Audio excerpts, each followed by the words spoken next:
하여튼 정말 최선을 다하겠습니다. 마지막으로 좀 최근에 나온 문건에 대해서 어떤 입장을 좀 한번 피력하시고 계실지. 하여튼 그 본질을 보시면 좋아요. 본질을. 회계 처리의 적법성에 대한 본질을 보고.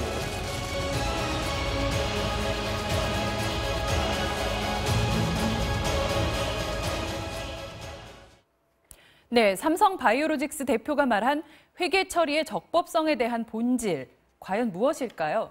본인들은 회계 기준에 맞춰 제대로 했고 지금 제기된 의혹들, 즉 이재용 부회장의 삼성 경영권 승계를 위해 삼성바이오로직스의 가치가 부풀려졌다는 부분은 본질이 아니라는 걸까요? 오늘 금융당국의 최종 심판이 나옵니다. 삼성바이오로직스가 고의로 회계를 조작한 것인지 이 혐의에 대해 증권선물위원회가 오전부터 금감원과 회사 측 관계자를 불러 의견 진술을 듣고 한창 심의를 하고 있습니다. 수요일 오아시스, 오늘은 박연미 경제평론가와 함께 이 얘기부터 나눠보겠습니다. 어서 오세요. 반갑습니다. 안녕하세요. 네, 삼성바이오로직스 줄여서 삼바라고도 네. 요즘 많이 얘기를 하던데요. 시가총액 30조 원을 넘나들면서 그 국내 바이오주 시총 1, 2위를 다투는 아주 거대 기업인데 그 증선이 심사를 앞두고 주가가 그 투자 심리 냉각으로 인해서 그저께 12일이죠.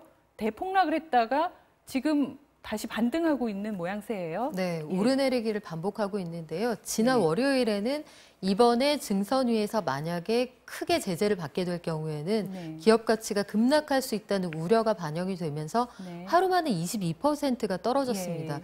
그런데 워낙 급락을 하다 보니까 어제는 다시 반발 매수세가 유입이 됐어요. 네네. 조금 많이 떨어진 가격에 이거 사들이자 이런 입장이었고 오늘은 보니까 강세로 출발을 해서 방송 시작하기 직전까지 뭐 네네. 10% 가까운 상승세를 보이고 있던데 이게 어떻게 될지는 사실 좀 지켜봐야 합니다. 네, 그러니까 저가 매수세 유입도 뭐 당연히 있겠지만 그렇더라도 이게 정말 심각한 어떤 그런 결과가 예상된다라고 하면 그렇게까지 오르진 않을 텐데 어쨌든 그 시장에 엇갈린 그런 의견들이 있는 것 같습니다.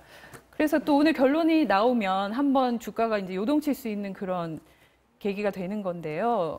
그 오늘 결론은 언제쯤 나올 걸로 좀 보고 계십니까? 사안이 사실 워낙 큰 사안이죠. 네. 그 개미 투자자만 해도 8만 명, 1,500만 주를 일반인들이 들고 있는 상황이다 보니까 네. 그리고 더구나 요즘 증시가 안 좋잖아요. 그렇죠. 이런 사안에 대한 결정은 그래서 통상 장이 마감된 이후에 합니다.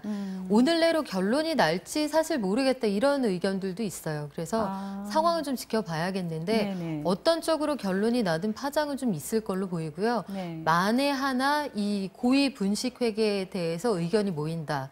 제재가 필요하다는 쪽으로 결론이 날 경우에는 거래 정지가 상당히 길어질 수도 있습니다. 예. 지금 그러니까 쟁점이 이게 좀 얘기가 어렵긴 합니다. 그 삼성바이오로직스가 지난 2015년에 자회사가 있죠. 삼성 그 바이오에피스라는 곳에 회계 기준을 바꿔가지고 그 이전까지 적자이던 회사가 갑자기 흑자로 전환이 됐다. 근데 이제 이게 고의적으로 회계를 조작한 게 아니냐, 사실은 이게 이제 네. 핵심인데요.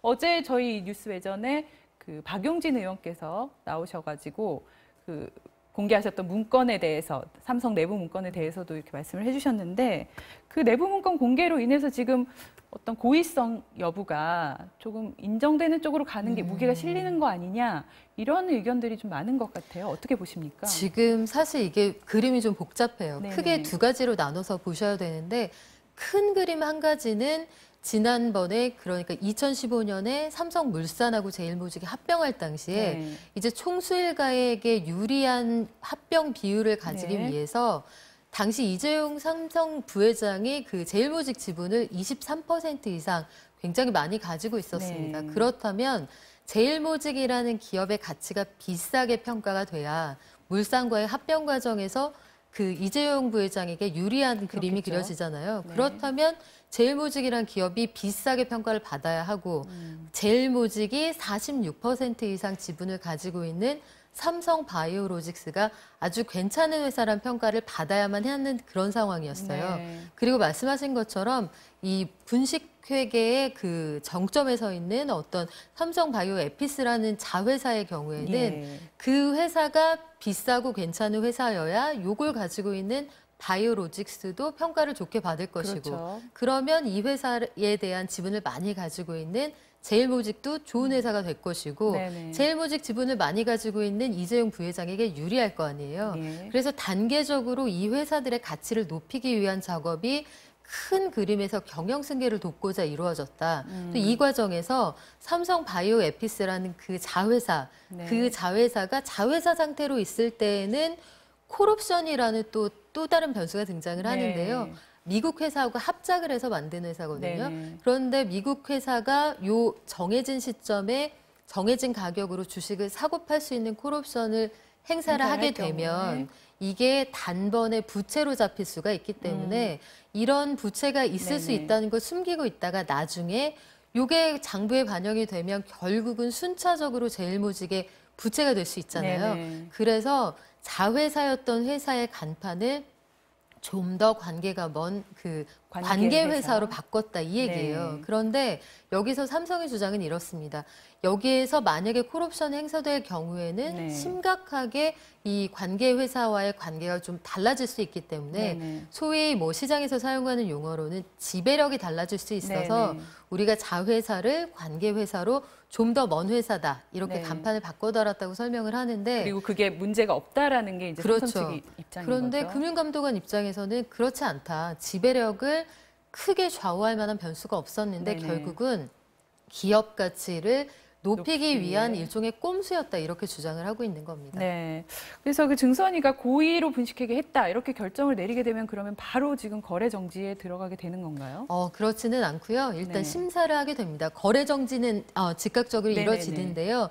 그 상장 폐지 여부가 사실은 가장 큰 관심사거든요. 예, 예. 거래가 정지가 된 상태에서 이 회사를 증권시장에 그대로 둘 것이냐, 이 적격성 심사가 이루어지고요. 네. 이 심사 기간은 사실 꽤 길어질 수 있습니다. 적게는 2달, 대우조선해양과 같은 경우에는 네. 한 1년 3개월 정도 걸렸는데요. 네. 이 기간이 길어지면 그만큼 소액 투자자들 불안할 수 있고 네네. 손해도 볼 수가 있겠죠. 여하튼 그런데 시장의 분위기는 네. 이거 상장 폐지까지 갈 수 있겠느냐 네. 이런 반응들이 현재까지는 좀 우세한 것 같습니다. 그러니까 일단 거래 정지가 되고 그 상장 폐지가 결정되는 기간 동안은 당연히 그 거래 정지가 이제 네. 이어지는 거고요. 그 삼바 소액 주주가 지금 8만 명 아까 말씀해 주셨다시피 이게 주가로는 5조 원에 달하는 규모라고 네. 하는데 이렇게 삼바 몸집이 크다 보니까 아무래도 이게 상폐까지 가는 건 현실적으로 아니지 않겠느냐 이제 이런 전망들이 나오는 것 같은데 사실은 두 가지 사안인 것 같아요. 한 네. 가지는 그 법리적으로도 다툴 만한 여지가 있는 것이 네. 일단 그 두 가지로 공시를 할 때 자회사가 가지고 있는 이 콜옵션이라는 부분이 제대로 공시되지 않았다. 네네. 여기에 대한 문제가 있는데요. 그거는 사실 주요 내용 공시가 아니라 네네. PS, 추신, 각주 이 부분에 해당하는 부분이라서 주요 내용 공시 위반에 해당하지 않습니다. 그리고 두 번째 문제는 만에 하나 고의 분식이라고 판정이 날 경우에도 예. 이 고의 분식이라는 건 상장 폐지를 가르는 요인은 안 되거든요. 그러니까 네. 어느 경우에도 상장 폐지까지 가지는 않을 거다 이런 반응이 그래서 나오는 거고요. 네. 또 한 가지는 경제 이슈이기는 하지만 예, 예. 경제 상황이 너무 안 좋고 증시도 안 네. 좋다 보니까 소위 정무적으로 판단할 여지가 있다고 보는 것이에요. 그래서 상황을 좀 네네. 다각적으로 봐야 한다 이런 의견이 네, 나옵니다. 계속 주시를 좀 해봐야겠습니다. 그 일자리 얘기로 좀 넘어가 볼까요? 통계청이 오늘 오전에 10월 고용 동향을 발표했는데요. 지난달 취업자 수가 1년 전에 비해 증가한 걸로 나오긴 했는데 고용률은 여전히 하락세 있고요. 오늘 나온 그 고용 상황 좀 자세히 설명 부탁드립니다. 네, 그 전년 동월비 취업자 수 증가폭이 6만 4천 네. 명이니까 역시 좋은 성적은 아닙니다. 저희가 그 일반적으로 네. 큰 외부 충격이 없을 때 그래도 20만 명 이상은 늘어나야 전년 현 상황이 대비요? 괜찮게 네. 유지되고 있다 이렇게 보거든요. 이게 15만 명 이하로 줄어들면 고용 사정이 좀 팍팍해지고 있다. 10만 명 아래면 심각하다 이렇게 보는데 심각한 상황이네요. 그렇죠. 지금 10만 명 이하인 게 벌써 4개월 연속이고요. 네. 5천 명, 3천 명에서 4만 5천, 6만 4천 이렇게 되니까 마치 이제 상승세를 타는 듯한 네네. 느낌이 드는데 그래프상으로는 그렇게 보이네요. 그렇죠. 여기에서 우리가 일단 주의해야 되는 게 너무 덥다가 조금만 시원해져도 우리 시원한 것 같아 이런 네. 느낌이 들지만 이게 다 일반적으로 볼 때 우리가 정상이라고 표현한 범주에 들어가지 네. 않습니다. 그리고 상반기부터 일자리 안정자금 이런 것들을 적극적으로 뿌리기 시작을 했잖아요. 네네. 그거에 대한 결과 좀 나온 부분도 있고요. 보건복지 분야에서 일자리가 늘어나서 벌충이 된 부분이 있는데 그쪽은 정책적으로 만들어내는 일자리들이 좀 많은 부분이라서 네. 그런 정책 효과도 좀 감안을 해야 할 것 같습니다. 네. 그래도 눈에 좀 띄는 거는 20대 후반 고용률이 상당히 높게 나왔어요. 이 부분은 정부 일자리 대책이 그래도 어느 정도 성과를 내고 있다 이렇게 봐도 될까요?